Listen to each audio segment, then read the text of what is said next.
nostalgia critic guy, remember it, so you don't have to. If there's anything Avatar: The Last Airbender has taught us, is that there's a yin to every yang. For every good, there is a bad, and it's our duty to acknowledge them in order to keep balance. Considering how Avatar is my favorite show of all time, it only makes sense in honor of this philosophy to go over what many of you would probably see as a controversial issue, that of course being the bad episodes of Avatar. For no particular reason, I will now dive. Let me go into a little bit more detail.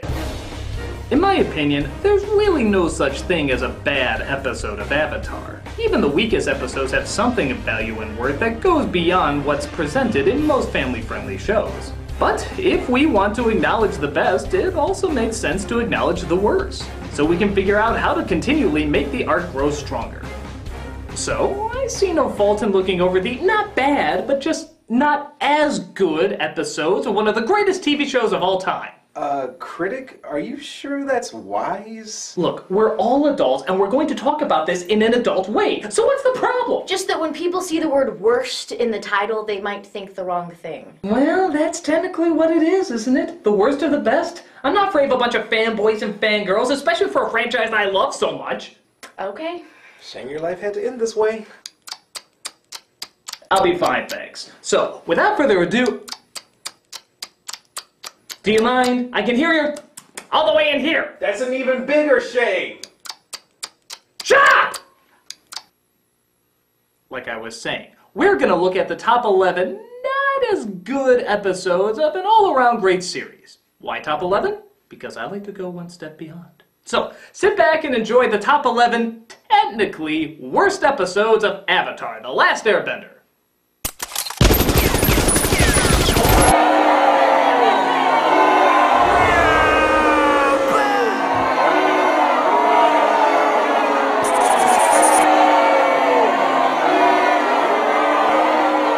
Number 11.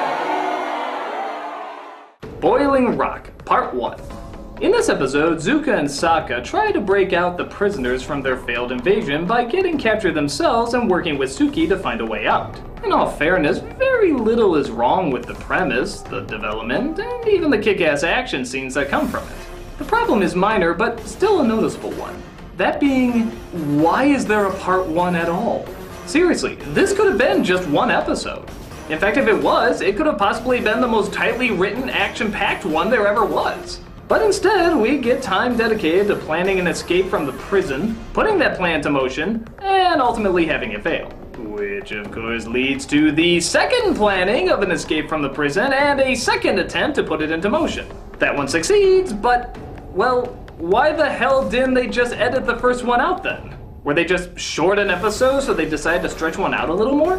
Don't get me wrong, there's a lot of character, there's a lot of development, it furthers the story, but I think all of that probably could have been fit into one episode. Maybe with just a tiny cut here or there. I guess in some respects it's a bit more realistic not to have the first attempt succeed, but it's also realistic that Appa would most likely eat Momo at some point, but that doesn't mean I want to see it.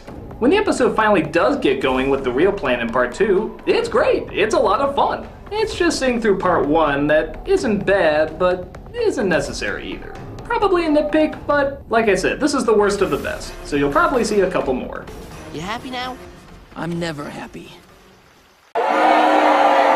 Number 10. The Serpent's Pass. Team Avatar has to pass through a dangerous route to get to the city of Ba Sing Se. After agreeing to take a pregnant couple with them and being reunited with Suki, the team try their best not to get gobbled up by a giant beast while also working out their emotional problems. Again, not a bad premise, but the emotional problems they're working through just aren't as engaging compared to other episodes. For example, Sokka gets overprotective of Suki because he has lost a loved one before. But we know how it's gonna end, right? He eases up as she convinces him that she can take care of herself, despite getting captured later, but come on, that was like setting up bowling pins. Aang is still dealing with the loss of Appa, but we got a lot of that in a much more intense episode prior. So again, it just kind of feels like leftovers. Heck, even Zuko's problem seems pretty mundane. Just trying to get more food with Jet's gang on a ferry. Honor? Not that these are bad problems to focus on, but when you combine them all together and also throw in a mother giving birth, it's just kind of a slow one. Even the serpent, compared to all the other great designs they've had on the show, is not especially that memorable. I mean, what was the combination of animals on that one? The dragon from Zelda 2 with a novelty map? By no means awful, but even as the slower episodes go, this one just felt really slow. I guess if that was the intention of the episode, it definitely worked. Nothing major. Number 9. Jet. Fresh off the last episode, Jet has a great moral with a great payoff, but kind of a less than thrilling character to do it with. Jet on the surface seems interesting enough. He's like a young Robin Hood trying to teach the Fire Nation a lesson, but goes too far when he tries to take out innocent civilians. This creates some interesting baggage for the character, but for the most part, he's just kind of a good-looking thief. He's there to throw another wrench into Aang and Katara's romance and mostly just be a good-looking foil. It's not that he has no character, it's just not very much. Again, by Avatar standards. It's not that he's annoying or unpleasant, it's just we've seen the good-looking hero who it turns out is not the hero and has a stubborn side that's just never going to change. Most of us know it's coming and we're just kind of waiting for it to take its course. While the moral it teaches about innocents caught in the crossfires of war is certainly a strong one, I do wish there was a slightly better character to get it across with. If he was even more memorable, maybe this could have been an even bigger deal. The kid equivalent of Magneto or something. As is, he's not bad. But like the episode proved, he's certainly not everything he was built up to be. Doesn't seem fair, does it? Number 8. Cave of Two Lovers. The romance on Avatar has always been one of the weaker points, at least for Aang and Katara anyway. It's not that I can't see them together, it's that we have to go through a lot of the same cliches we've gotten in other romances where they'll always be overly awkward, which leads to a misunderstanding, which leads to them being angry at each other, and of course, leads to them both realizing they were wrong. Say directed by Gary Marshall, and we got a wrap.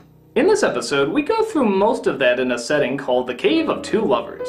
On the one hand, I'm kind of glad all the romantic comedy cliches were kind of gotten out in this one episode. But still, I don't think you needed them to begin with. Falling in love is interesting enough without having to feel you always have to throw in this constant bickering. This continuing formula of the couple that argues all the time but then somehow gets together in the end. I mean, why does there have to be so much bickering in so many romances? Don't they know that's what marriage is for? We all know they're going to get together, so I never got why they tried to drag it out as long as they did. They can get together early on, there's nothing wrong with it. Have them be a couple afterwards, work through relationship stuff that would happen after you decide to be a couple. Come on, there's other areas to go with this. And granted, it's not Office bad, but it has those romantic comedy trademarks that Avatar just seems to be above. But still, when a nice scene does play out, it does seem legitimately nice, and we do see Sokka deal with this world's interpretation of, well, hippies, so it's by no means a loss. But I think this couple can definitely be strong enough without the Julia Roberts tropes. And God help you if you actually make Katara laugh that way. Number 7. The Water-Bending Master. After making their way to the Northern Water Tribe, Katara is horrified to discover that they don't teach women and girls how to fight, but only how to heal. So she faces off with the prejudice of Aang's new master to show sisters are doing it for themselves. I never know how to feel about episodes like this. On the one hand, yeah, there's always going to be people or cultures who are going to be prejudiced about anything, gender, race, appearance, whatever. So it makes sense to stand up against that. On the other hand, isn't the message done better if instead of preaching about what you want to see, you just show it? Growing up as a little boy, I always loved Gosalyn from Darkwing Duck and Babs from Tiny Toons. I didn't care that they were girls, and that's because the show didn't care either. They were just funny characters that were part of the group, so I never had any problem with them. However, when the trope of girls proving they can do what boys can do comes in, I always feel like it's making the character more a statistic than a person. And Katara is definitely not that. Neither her gender nor any prejudice against her was her identity, so this plotline didn't seem especially needed. As a kid, if the people in the world you love accept something, it's more likely you're gonna accept it too. But, again, on the other hand, we do know all this bullshit does happen in the world, and there's always going to be idiot douchebags out there who enforce it, so it's probably good to be prepared for it, right? It's hard to say what the best route to take is, but with this episode, we all know exactly what that route is going to be. She's going to win him over, and of course he's going to teach her in the end. Even if you are going to take this road, isn't there a slightly different way you could do it? Some variation, something we didn't see coming?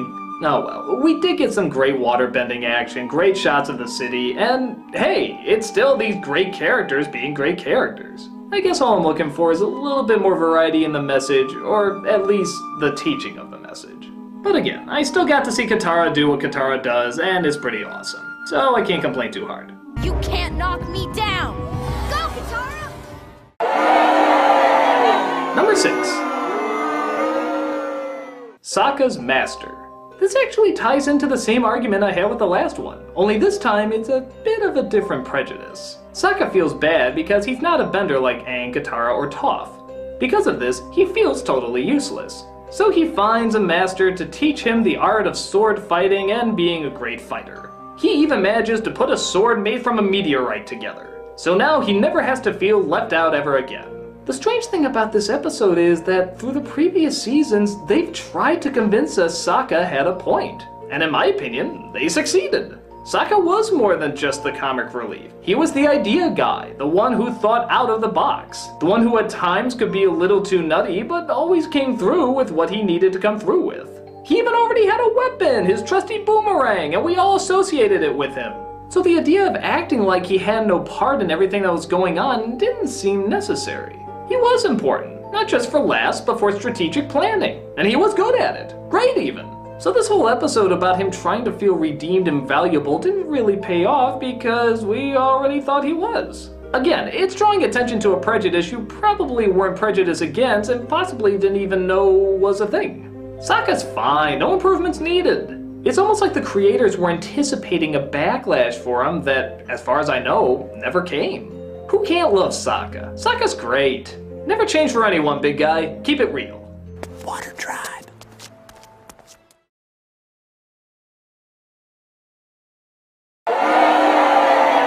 Number 5. The Swamp. A lot of things are hinted at in this episode, but many of them don't turn out coming very far. The team is lost in a swamp that gives visions of the past, present, and even future. While trying to figure out what it means, they're also trying to outrun a couple of swamp rats who want to eat their animal companions for dinner. The ending is definitely interesting as it delivers a message about how all things are connected, and to its credit in a very creative way. But there's one major problem. You're in the swamp! A disgusting, dark, bug-filled, gloomy-ass swamp! Who the hell wants to be in a swamp? That isn't any fun. Couldn't this be like a nice forest or a creepy forest or I don't know, just anything but a swamp? Do we really have to focus on this world's version of Duck Dynasty? I think we can survive without that. We also get the return of Zuko as the Blue Spirit, as well as haunting memories from Katara and Sokka's past, but none of them seem to especially go far in the long run. The only thing that really plays a big part is Aang seeing a vision of Toph, who would eventually become his earthbending teacher. But aside from that, we're just stuck in this nasty-ass swamp. And don't get me wrong, I know a lot of it is don't judge a book by its cover, and honestly, they did get a lot more wisdom and entertainment than I would have thought they would have in this environment, but yeah, the Avatar version of Deliverance? Not a fan. Number 4. The Painted Lady. I think we all kind of cringe when we hear an episode of anything is going to be about the environment. And yes, the environment is important, save the earth, all that good stuff, but let's face it guys, it's so rarely done well. Truth be told, there's only 2 family-related shows I can think of that handled it with any subtlety or intelligence. Sonic the Hedgehog, I'm not even joking, there actually is a subtle environment message in there, much better than that other show! And of course, Avatar. The whole show definitely has a strong tie to nature. Hell, the nations are named after the 4 elements. But it was never rubbed too much in your face. That is, with the exception of this. While no way as bad as other environmental messages, why did the show feel they needed one addressing pollution and saving the earth? The show's already kind of been doing that with its subtlety, hasn't it? Katara is concerned because while they're not supposed to interfere with the Fire Nation yet, a village is starving and losing their home to pollution. So she disguises herself as the spirit of the river known as the Painted Lady to feed and heal all those who need it. it brings up a good debate on how far does one go before interfering with other cultures, but like many of you, when you see a big bad factory spewing sludge and young kids who control the elements try to help, I only think of one thing. Wind! Water! Go planet! Again, as most environmental episodes of family shows go, this one is not honestly that bad. But compared to what the rest of the show had been naturally giving us all this time, this one's just a hint too obvious. You wouldn't mind keeping that a secret, by the way, would you? No problem. Number 3. The headband. Now I'm just gonna say it, Avatar. Really? Really? Of all the movies for Avatar to joyfully rip off, we get a bizarre version of Footloose? Footloose? Aang and the gang have to sneak through the Fire Nation dressed as civilians, but Aang gets picked up by a school, and sure enough, he's now getting an education. The only downside is the kids aren't allowed to have fun. What to do? Throw a party inviting all the kids and show them it's okay to enjoy yourself, be silly, and of course, even dance. A part of me really laughed that this episode even exists. I mean, Lord, Avatar does Footloose. It's just so strange that you know the creators of this just had to do it. But dude, this is the second episode of the last season, and the last one was pretty heavy. This is the follow-up we're given? I mean, yeah, okay, maybe you need something light after so much drama, but this is really light and really friggin' corny. Yeah, Avatar has had a lot of corny moments, but this is throwing a prom in the heartland of your enemy. I don't know, isn't this just a little... Really? Footloose? Kevin Bacon ate Footloose? On top of doing the obvious follow your dreams message, it does give us a nice chance to see again that not all the Fire Nation is made up of evil foot soldiers. There are normal people with normal kids, and unlike the ones before, we get to live a bit of that gentleness rather than just see it. It's cute, it's innocent, but if I told someone this was my favorite all-time show and this was the episode they saw, they'd think I was fucking mental. If you like seeing Avatar do Footloose, that's fine. It's not like I can't see why, it's just... Footloose?! Go to your room. Number 2. Bato of the Water Tribe. When I first saw this, it was my least favorite episode. Why? Because I felt it went against everything that Aang was. Our team comes across an old friend from the Water Tribe named Bato. As Bato recommends them to look for their father, Aang finds a letter from exactly him, Sokka and Katara's dad. Afraid Sokka and Katara will leave him, he actually hides the letter, destroying the possibility of them being reunited. I couldn't believe it when I saw this episode. This is Aang! Friggin' Aang, who destroyed this opportunity for his two best friends whom he owes everything to for seeing what's left of their family. It didn't feel like him. I know he's a kid and kids make emotional mistakes, but they've established him as being smart and sensitive. He grows up in an environment that is nothing but this. With everything that Aang's character seemed and what he was taught, this just didn't seem like him. It seemed downright alien. Even Sokka and Katara seemed a little harsher than usual, but to be fair, it's kind of hard to blame them. This was a pretty big deal. Now, with that said, there are a lot of good elements looking back on it again. We got to meet June the bounty hunter, there was still some awesome fighting, and it does, I guess, cement them as a family unit. It's the only time, though, I've ever seen this character not feel like the character. Which, I suppose is good, seeing how lots of shows make that mistake often, and this one only slips up once. Some good fighting, and still an overall good message, but man, I will never get that choice.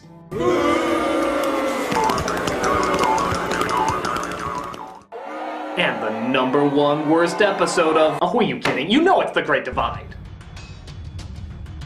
Yep, the universally hated episode by practically every Avatar fan.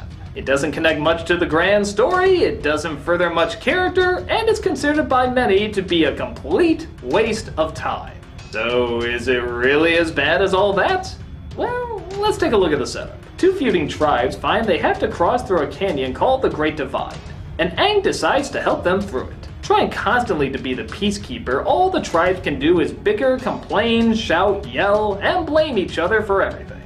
And I hope you're a fan of that because that is literally what takes up the majority of the episode. After listening to, 24 minutes of this, Aang finally lets them know that their feuding was all based on a bogus history. That this great big warring feud was actually based on two little kids fighting over a ball. And that's actually a pretty funny idea. The tribes decide there's no reason to hate each other and that the honor they were fighting for can be reached if they all decide to forgive. The catch? Aang is a fucking liar. You could call it lying. What? I made the whole thing up. You did not. That is so wrong. Now where's that custard tart? And good lord, remember how we talked about breaking character in the last one? Where in the peaceful airbending philosophy of balance and truth does it say just make shit up? If you can't find the best route, just lie about it. No harm done. So, not only do you have an episode that's mostly complaining and arguing, even among the main characters, but you also have what would have been a clever message about prejudice reduced down to if someone's a racist, lie your ass off. Sheesh, we could have had something if Aang just stopped talking and the two separated, but straight up making up a story explaining years of real hurt? This is a weird message they're trying to convey. I'm not even sure what you're supposed to take out of it. Sometimes lying is good, the needs of the short-term solution outweigh the needs of the long-term solution? The truth will set you free only when it's convenient? This episode was so hated that even in the series recap, they act out the scene pretending like it never happened. Look! It's the Great Divide! The biggest canyon in the Earth Kingdom! Let's keep flying. It's clunky, it's misguided, it's confused. Much like the Great Divide, it's a great mess.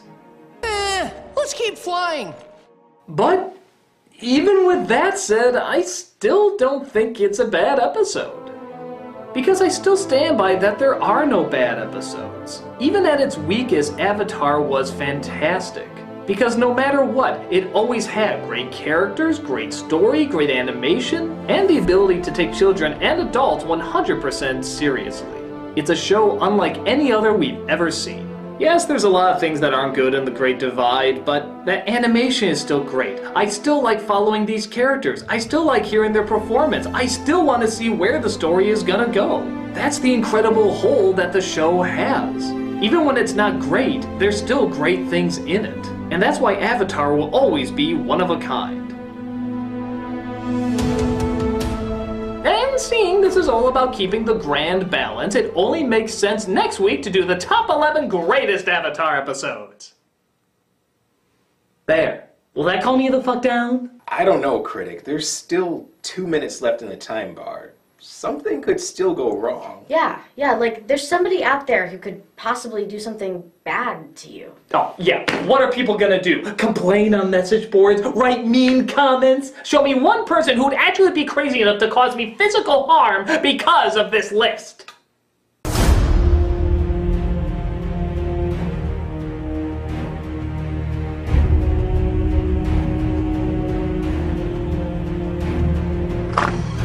Sir, I just received word from the Avatar fanbase. They say the Nostalgia Critic has disgraced the franchise by doing a top 11 worst episodes list. How do you wish to respond? Tell them I'll be arriving in 1 week's time. And I look forward to winning back the fanbase. Forever. Yes, sir, Dante Bosco.